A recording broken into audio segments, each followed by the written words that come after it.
What's up mga kainday? Good morning sa lahat. Good morning to all mga karils o maayong hapon diha sa Pilipinas, sa akong pamilya diha, akong mga relatives. So karon na adlaw, opera jud ko guys. 9:30 ako ang appointment. But 9:30 is daghan pagpagabuhaton sa kuha, pero akong operasyon is 11 to 12 this today. So karon nagwaiting lang ko sa akong madam nga oras na mo maglakaw. Gikulbaan ko nga excited sa akong operasyon.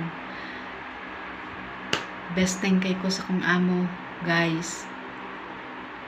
Kay ang nilang gasto dili nila ididak sa akong sweldo, ilaha ang gasto.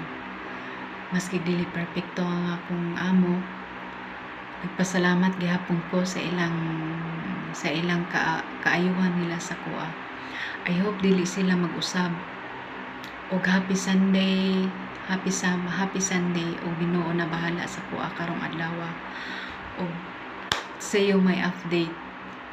Tanggalon na jud ang ako ang abdo. Abdo is it's a gallbladder. Tanggalon akong abdo og ang bato. Kay dili man pwede ang bato lang ang tanggalon. Kay ang abdo gamay raman siya, dili siya pwede nga ipabilin. So ana ang doktor pati ang bato ug ang abdo tanggalon sa ko karon adlaw. So see you guys. My update about my gallbladder removal. So karon fasting di ko ron guys. 4 times na nako nagpasting karong adlaw. Pero nakaya ra gihapon nako, murag kanang wala lang, murag kanang nawala siya, nadala nervyos. So see you guys my next update about my gallbladder.